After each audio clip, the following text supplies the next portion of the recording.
Yeah, I don't know if you can hear me. I can't see you yet. I don't know if your camera, if your Wi-Fi is low, or if you're trying to sign on still, or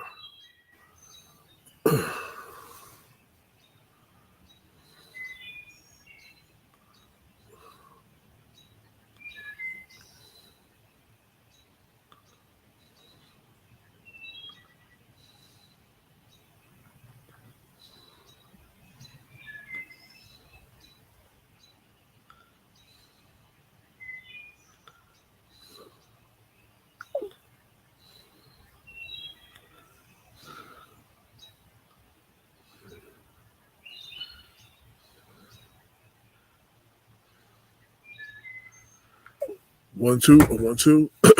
Check 1 2. Check 1 2.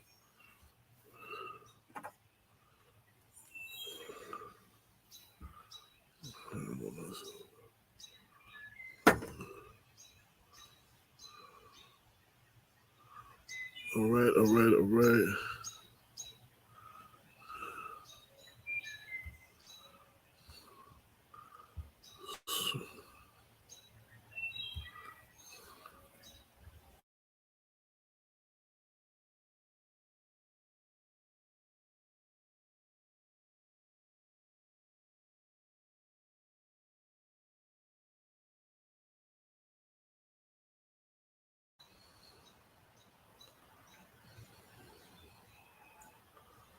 Check 1 2. Check 1 2. Check 1 2. Check 1 2. Check 1 2. Check 1 2. Check 1 2. Check 1 2. Check 1 2. Check 1 2.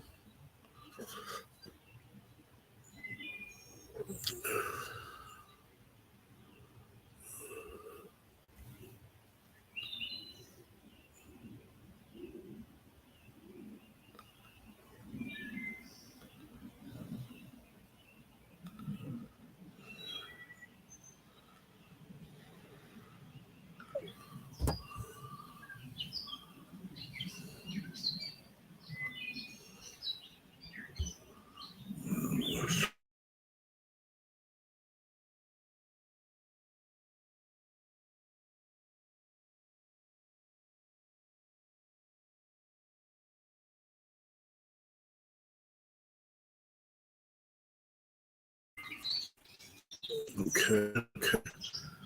Showing up low. I'm showing low. I can move this anywhere. Okay, okay.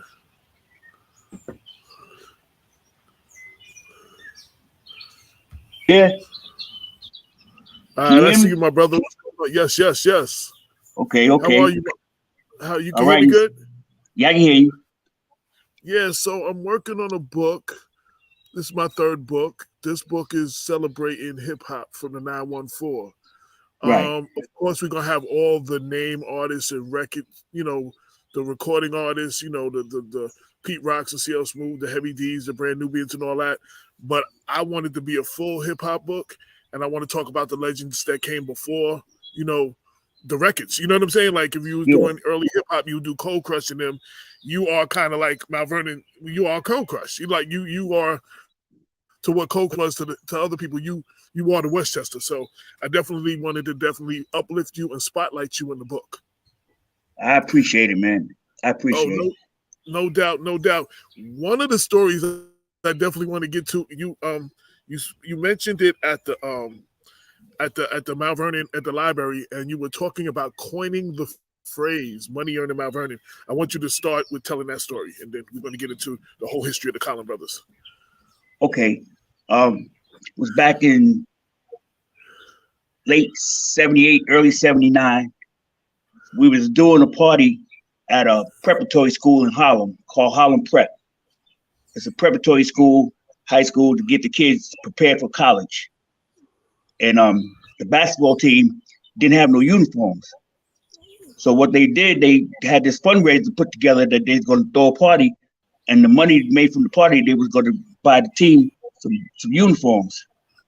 And on the ticket was Right, right, the L Brothers, which is Mean Gene, right, Cordio, Grand Wizard Theodore. You had right. Cool DJ AJ. Yes. And you had Lovebug Starsky. Right. Those, including ourselves. That was the makeup of the talent that night. The L Brothers MC was Busy B Starsky. I don't know if you've heard of him. He was MCing for them back then. Yes. Right. So we came in with our sound system, and our sound system was just immaculate, man. They came in with what they had, but it couldn't compete. So we used to turn our music on and just start drowning them out. They got mad. When I say they, up to about each and last one of them got mad, but they couldn't do nothing about it because they couldn't turn their system on because we drowned them out. So Busy B Starsky picked up the microphone. He said, I don't know where y'all think y'all at, but this is Money Making Manhattan. This ain't Still Learning Mount Vernon, right? So pretty much dissing us, telling us like, y'all ain't uptown, y'all downtown, like that. So I said, hold on, I can't let him get away with that, man. I said, Still Learning Mount Vernon. I said, okay, well, hold on. He said, Money Making Manhattan. So I pondered. I went and sat in the corner. I said, I got to have him come back for that. So then it dawned on me. He said, Money Making Manhattan. I said, Money Earning Mount Vernon. Yes. So I picked up the mic, drowned them out, and said, y'all talking about Money Making Manhattan, and we from Money Earning Mount Vernon. We had about 30 females with us, called Collins Brothers Angels. They took that phrase and started going around the party touting them. Money Earning Mount Vernon. But the phrase, the way it goes completely, is that the Collins Brothers are number one. So if you want to say it in its originality, it's Money Earning Mount Vernon. Collins Brothers are number one.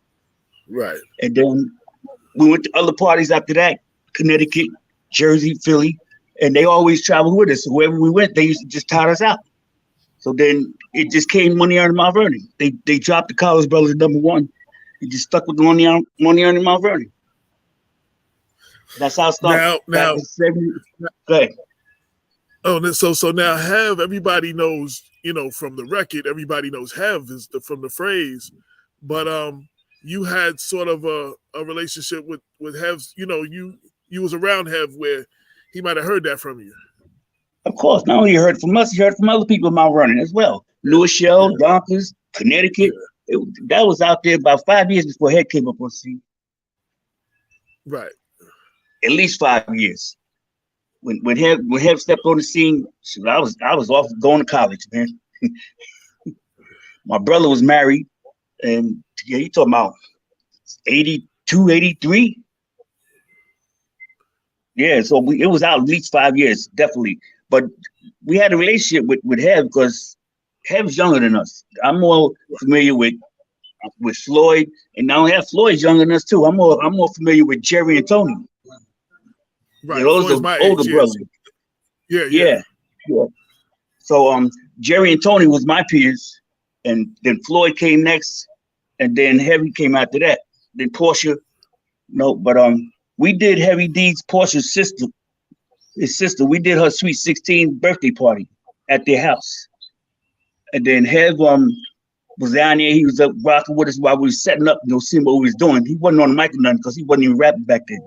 But he left the basement, went upstairs, grabbed his mother, father, asked him to come downstairs, and he was telling them then this is what he wanted to do. You know what I'm saying? And we looked at it like, okay, whatever, kid. You bothering us. You're in our way. Right. You feel me? Not to know later on he become, Heavy D. Back then he was just Dwight. Right.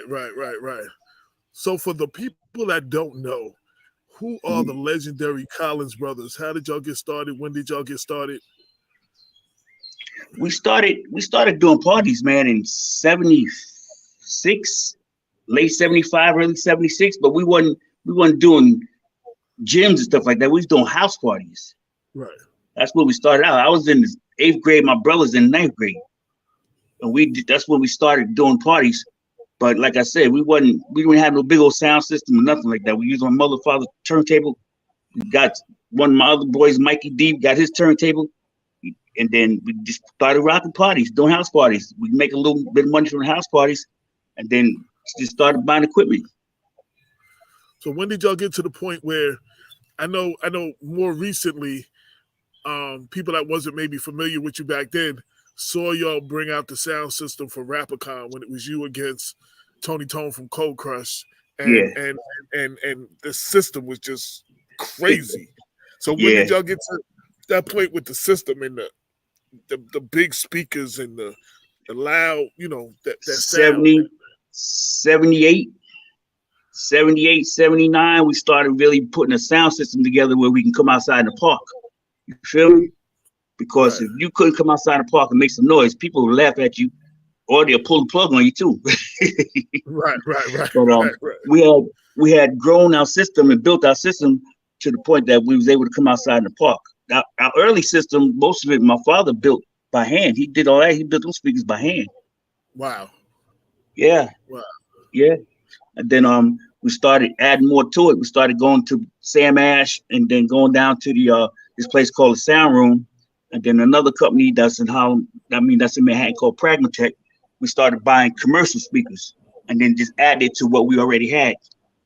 Right. Then after we kept adding, we looked back and stepped back, and we had a King Kong sound system. Right. Now, when we did the thing at the library, it was the 49th, I guess, the celebration for the 49th anniversary of hip hop. You, Right. me, Ralph McDaniels, and several others.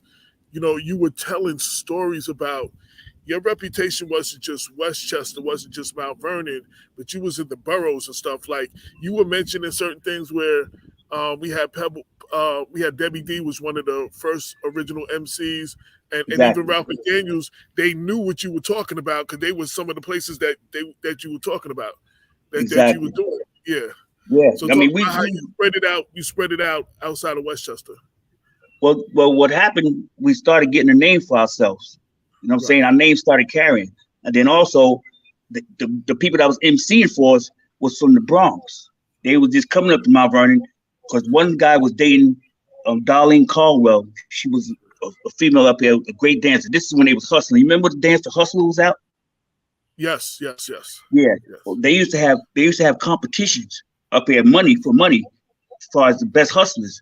So one of the girls here from Mount Vernon, boyfriend lived in the Bronx, but they could dance real good. I mean, like real good, that they were taking home the Pirates. So he started coming up here. Then she introduced them to us, and that's how we got the connection to the Bronx, because they were from the Bronx. Right. So then they started going back down to the Bronx, telling about what's going on uptown, and the people started coming uptown at the Boys Club right there on 6th Avenue, and hear us play. And then they started inviting us down to their gigs and putting us on their cards. And that's how it started. Right. We talking, that's what's up. Yeah, we talking 70, 79, early 80s, because we did that party for them, that for the uniforms, that was in 79. Right.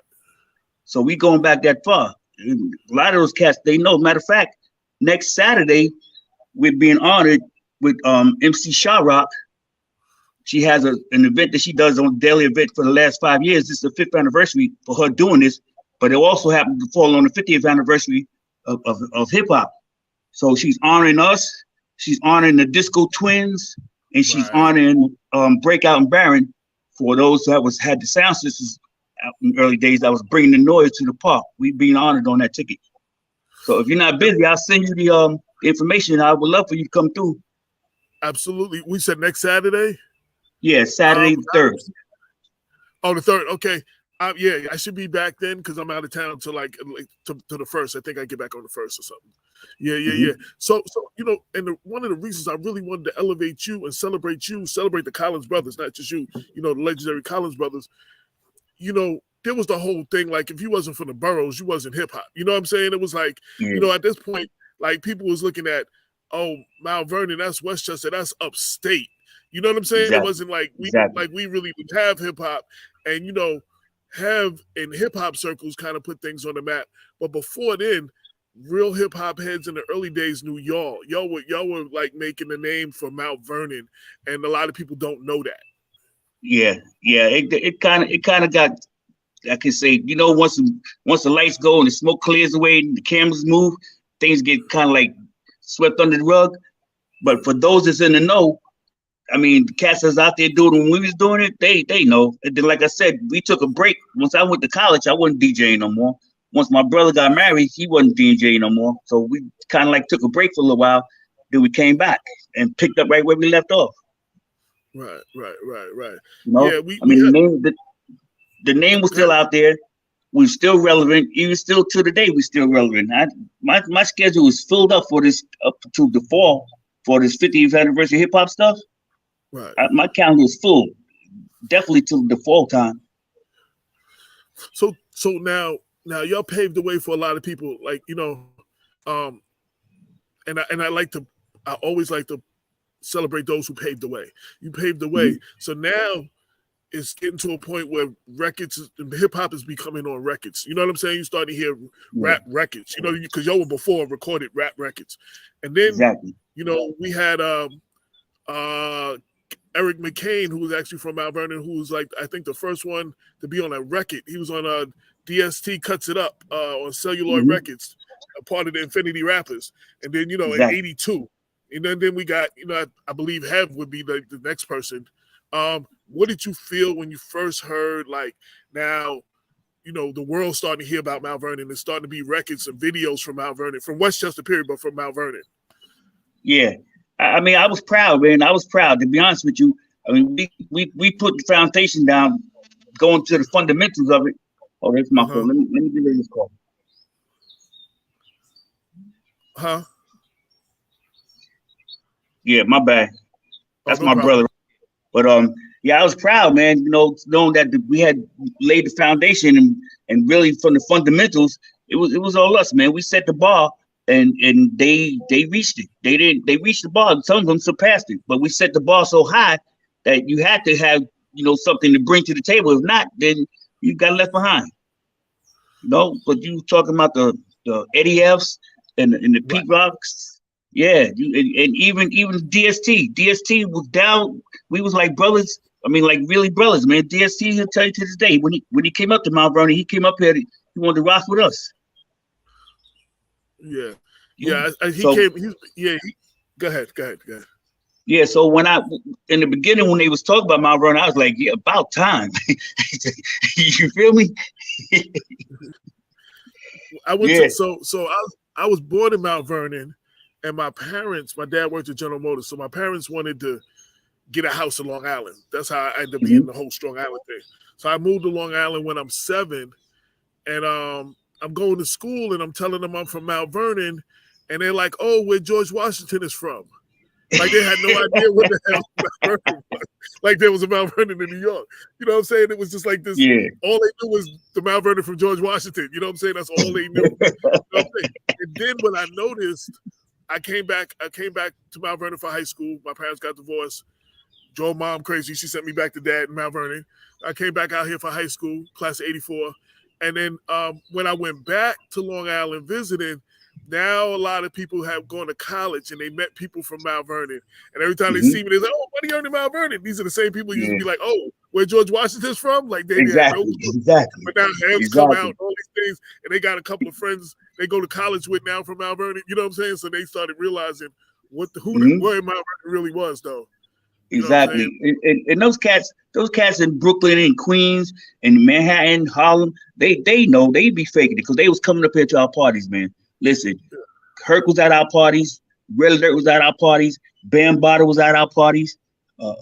Back then, it wasn't the Force MDs, it was the Force MCs, Dr. Rock. Yes.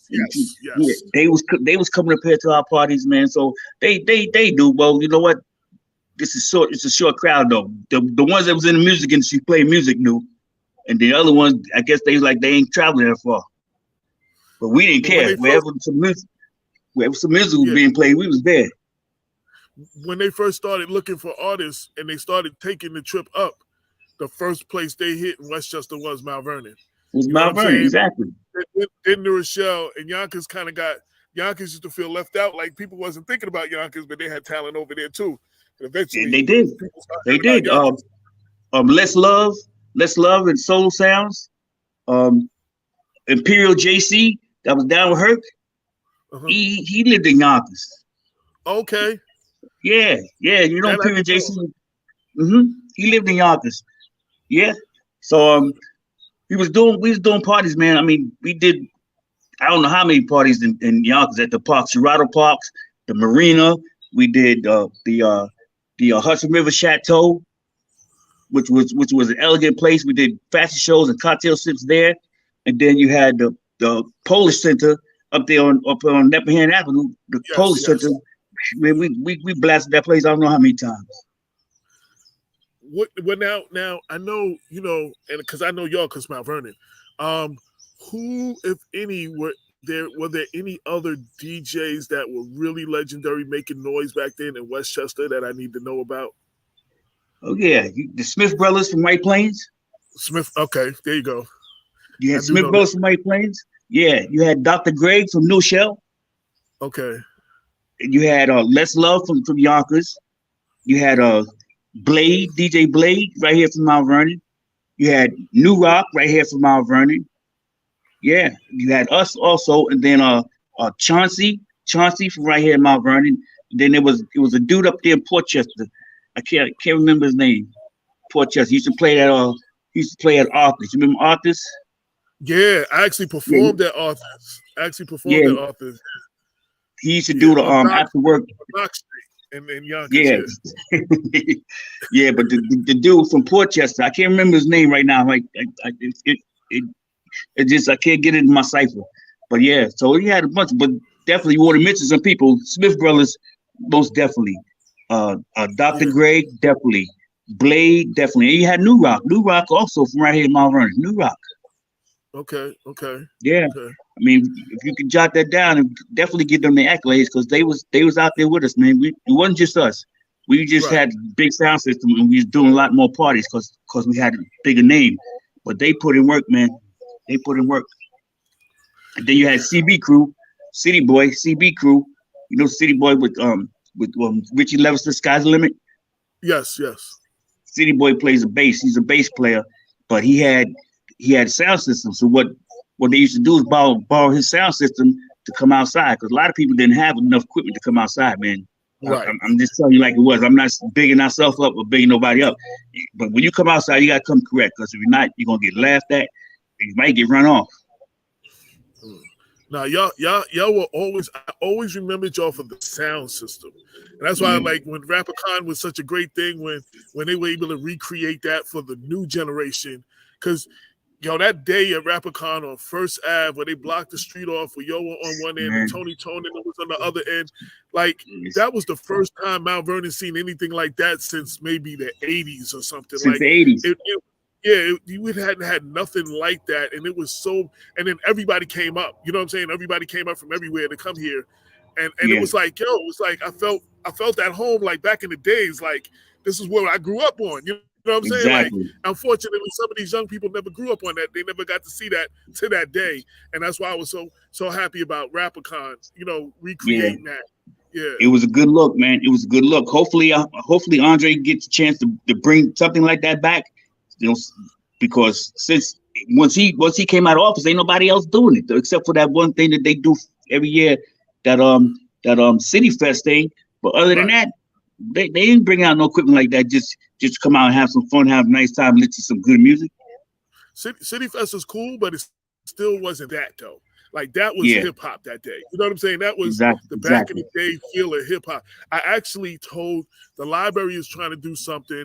And I described what was done at Rapicon and suggested that they get with the Rapicon people with Andre and recreate that on 2nd Avenue in front of the library, like block off 2nd Avenue and do that for the 50th anniversary of hip hop. I don't know if they're going to take my suggestion or not, but I definitely suggested it a few times that that's what they need to do. They need to do it big like that. We spoke about it. It's in the works. We did speak about it. When I say we, I'm talking about Tamar. The director, yeah, that's what I talked to. Yeah. He mentioned it to me the same way you pitched it, and I'm like, yo, listen, we in. I said, the only thing we got to do is get together, get a planning board, get a committee, and let's make it happen. With the library right there, it should be no problem getting no permits. Right. Yeah, they can get the permit. That's not a problem. They blocked the street off before for their Comic-Con and for their other big outdoor events. Exactly. The whole block off. Yeah. So I spoke to him about it. I haven't gotten back to him. He hasn't gotten back to me about it as of yet. But it's still not too late. If we're gonna do it, we got to start planning now. Though we're gonna need at least 90 days to plan it, so we can get everything together, put everything together, so it goes off correctly.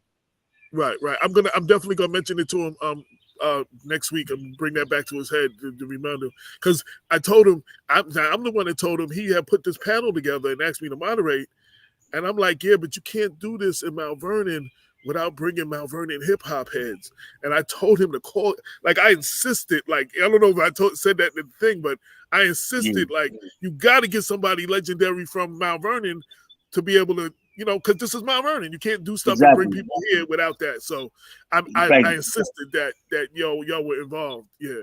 Yeah, I got the call. It was last minute. I got the call. Thank God I was able to free my schedule. But I did get the call, and I thank him for it. And matter of fact, he still has a proclamation for me. That he has it, but he just hasn't been able to present it to me as of yet. Right. Yeah, so I'm waiting on that. I don't know why as they well. wanted to do mine. Yeah, they did mine separately. I don't know why they had me come to the library and do this thing. I don't know, but I appreciate it. It looked good and all that. But it was deserving. It was deserving. Listen, you put in a lot of work, man. Then what you do with the newspaper as well, spreading the news and keeping everybody abreast of what's going on. I mean, why not? No, that was dope. That was actually my first proclamation for hip hop. All my proclamations have been for Black Westchester work. That was actually that proclamation was just for hip hop. Was nothing about Black Westchester, and it was a congressional proclamation. So I was really amped. I was like, "Yo, exactly."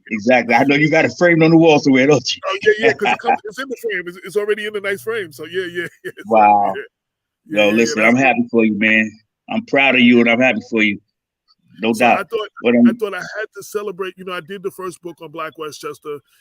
How we got started. I did the second book, celebrating the achievement of African American women in Westchester, and then for the 50th anniversary of hip hop, I'm like, yo, I want to do, and I've been wanting to do a hip hop book anyway, and I was like, yo, let me just celebrate hip hop from the 914. So I'm also gonna have and people don't understand when they talk about hip hop, they talk about rap music.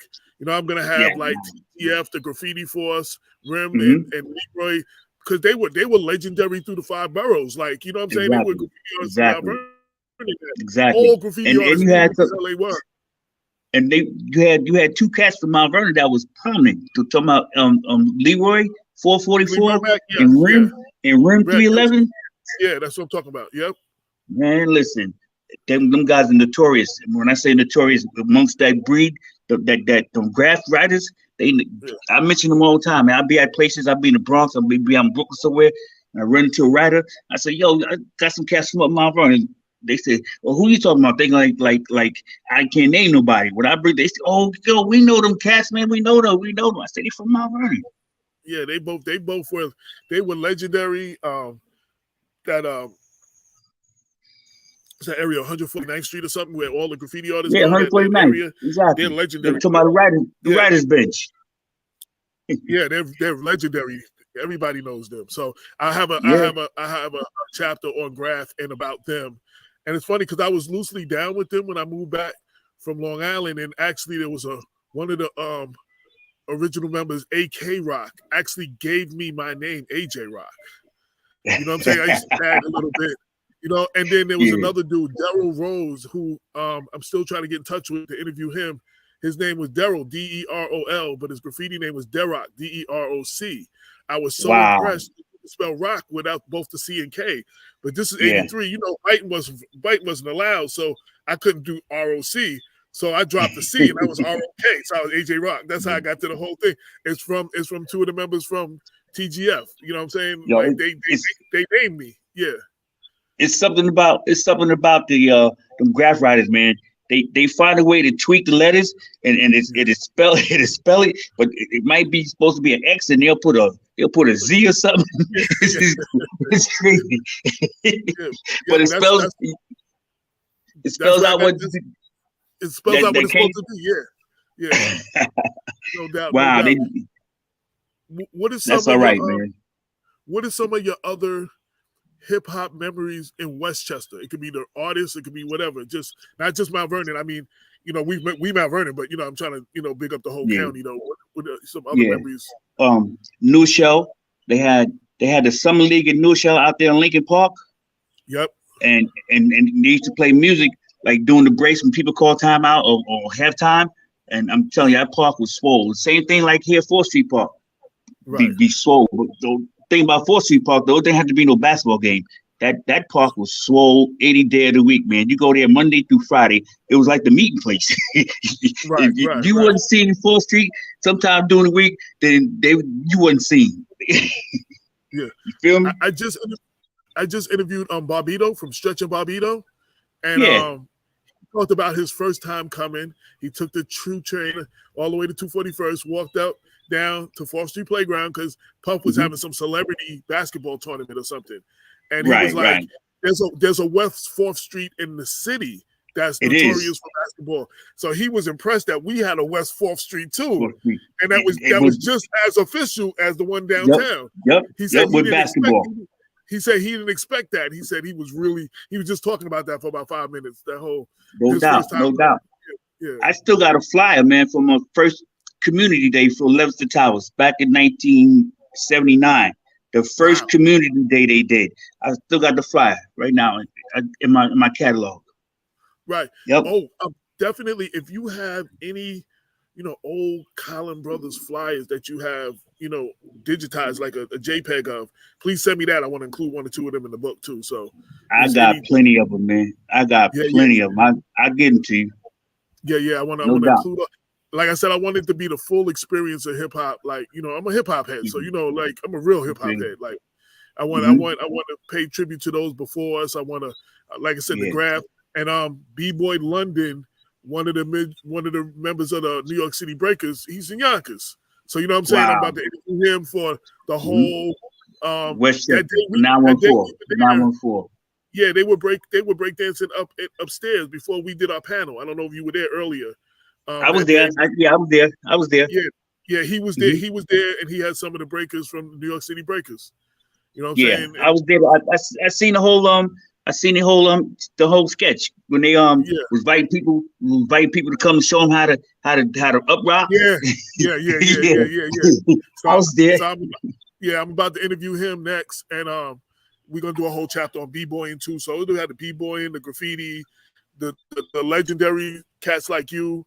And we said the Smith Brothers, and then then of course all the commercial the artists. You know what I'm saying? Because everybody else just thinks about the artists, but I want to educate people and want to give y'all flowers, man. When it comes to hip hop, I appreciate it, man. Include those other brothers, man. Cause it wasn't just us, man. It wasn't just us. It was other people out there as well. I mean, they might didn't get as much shine as we got, and their name might not have been as big as ours, but they put in work. You feel me? They put right, and that's work. why I asked you their names so I can make sure I mentioned a little bit about them because I want to celebrate them. There's this one cat that my man told me about. He's not actually from Westchester, but he used to always be in White Plains. He used to dress up like a Shogun warrior or something. He used to rap. And this dude is a beast. And when I looked him up, Kool G Rap and somebody else got their style from him. Like they were up under You might be talking about R.E. Randy Eason. He's a martial arts. Matter of fact, he's got master's degrees in black belts and stuff like that right now. His name is Randy Eason. They call him R.E. I gotta look it up because I wrote it down though because they mentioned it to me. But yeah, he looked like the Shogun warrior. He with the hair, the outfit. He was just wild with it. But I thought he was from Westchester. He's actually from Harlem. But he was always up in White Plains. He was in White Plains so much. People in White Plains keep telling me he's from White Plains. So yeah, I definitely gonna mention him a little bit. But no doubt. I heard of him, and I'm glad you mentioned him because I forgot. And that's they big, man. They are as big as us, if not bigger. When I say bigger, because Smitty, they two brothers, Smitty. That's why they get the Smith brothers. They was out there before we was. They weren't their original names. The brothers. I gotta look it up. Okay. I gotta look up their names. They two brothers. We just call them Smitty. We call one Smitty. We call the other one Smitty. But they did have first names. So I'll find out for you. But right. They was out there with Flowers, with Grandmaster Flowers. They was out there with PDJ Jones and Hollywood, because they was playing no hip hop. They was playing R&B and music like that, soul music. Right. Yeah. But then they was big though. When that bug hit them, once the hip hop hit, they switched over and incorporated some of it into their show, into their style. But they wasn't originally. They was disco. And that's the other thing. The early days of hip hop wasn't just hip hop. It was disco. It was a lot of different sounds. Even Herc and them were playing like all these different things, and that's where everybody started sampling this stuff. It was like music from everything else, you know, Billy Squire, and just all kinds of other music was being played. Exactly. And we made it hip hop. We made it exactly hip hop. Yeah. Think of the Mexican. Think of the song "The Mexican." Right. Yes. Think of that. That was Spanish music. Right. Feel me? We incorporated in Apache, bongo rock. All that got incorporated into. We made it hit. We made it to be what it was, because them records was already out there. Just nobody had discovered them yet. Right. And then what was Big Beat? That was Billy Squire, right? A Big Beat. Exactly. I got the Big Beat. Yeah. That was like a rock record or something. That wasn't no hip hop record. Yeah. And we rocked off of all of that when, thanks to y'all bringing it out. Then when I got into it, we started rapping off those joints we heard y'all playing. You know, we start freestyling off them joints and stuff like that. Yeah. Sure. You remember Baby Huey? Yes. You know what I'm saying? And then you had Keep Your Distance, Keep Your Distance. That was rock and roll, man. Yeah.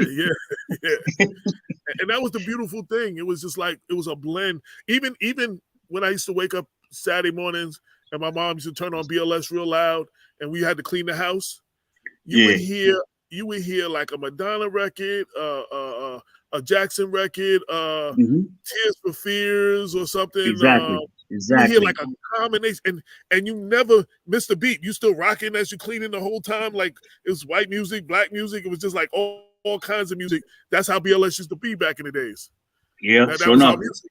Yeah. That was our music. Yeah. Rhythm and blues, jazz, all of that, man. We incorporate all that into the hip hop. All of it. Anything I didn't ask you that you want people to know about the Collins brothers or about hip hop in Westchester? Is that we played a major part. We didn't get our accolades.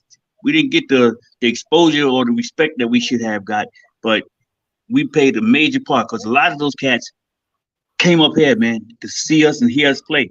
You know what I'm saying? Then run back to the Bronx like they created something. Now, don't get me wrong, hip hop did start in the Bronx, but it didn't have to cross no bridges to get to Mount Vernon. You cross right across the street, right across the street. Serious. From here to the valley, from here to Edenwald, it's walking distance. Yeah. Serious. I used to live on Monday Lane. Man. In high school, I used to live on Monday Lane. So you know what I'm talking about there. Was the Bronx. Exactly, right across the street. I used to walk to 241st and Dyer Avenue. You know what I'm saying? Catch the train. Yeah. Oh yeah. Edenwald right there. Yeah, I used to walk to Edenwald too. I've walked to Edenwald a few times. Yeah. And if you got a bicycle, you wind up over Section 11 in Co-op City somewhere. Yeah. We used to be walking fools back then. I can't walk half of that right now. But we used to walk. I look back, and I said it had to be that hip hop bug. Cause no way I'm walking that far today. No way. And you can't get these kids to even go outside today, more or less walk somewhere like that. Yeah, walk to go to a party, like just a function, like. Yeah. Like I remember the first time I saw Cold Crush was at a boys club on like 174th and Hoe Avenue, I think, or something like that. Like, as the first time I seen them, and I was like, oh my God, my mind was blown. Like, I was like, yo. Listen, we was in all of West Avenue, PAL. We was there, man. The talk about the freaking right there, T Connection was our spot, man. T Connection, yeah. Yep. It was our spot. If you didn't make T Connection one day, Friday or Saturday night, you missed out. You had to go one of those nights, because if you didn't, you missed out. Yeah. Yep. Yeah. And then we did the Stardust Ballroom. Remember Stardust Ballroom? Yep. Yeah, man. Listen, we was out there, man, young and not knowing that it was gonna take on this thing like it did. It was a movement back then, but then it became a big movement. Now it's a multi-billion-dollar business. Yeah. No? And none of us seen that coming. None of y'all seen that coming. None of us seen that coming. Nah. It was just he was doing it for the love. I mean, you was getting paid. You were getting paid to DJ, but you was still doing it for the love. Like, it was for the love and the rep. It was the love and the rep. Like, you had to. You know, that's what it was about. When I first started rhyming, that's what it was for, the love and the rep. I mean, you know what I'm saying? You know, we toured and stuff, and I love that, but it was for the love and the rep. You know what I'm saying? Exactly. Now it's all about the paper. I mean, I ain't mad, but now it's all about the paper. Yeah. You know, let's take hip hop back before it became commercialized, man. I mean, we were sticking together. When I say as I'm talking about as a people, we were sticking together. We was taking care of one another, looking out for one another, you know what I'm saying, loving one another, supporting one another, and having fun doing it. But then when it came commercialized, you see what happened now. You can't even go to another city without somebody shooting at you. I want to say lastly, that's what was beautiful for me about Rappercon. What I saw that day, and you know how politically divided the city is. I saw people on different camps that were at each other politically, chilling together at Rappercon. Yeah. You know what I'm saying? Yeah. People that were immortal enemies were chilling together at Rappercon. And it was like family reunion. It was one big family, like how we used to do back in the day, like what you're talking about. I like them kids ain't never seen nothing like that. They never experienced nothing like that.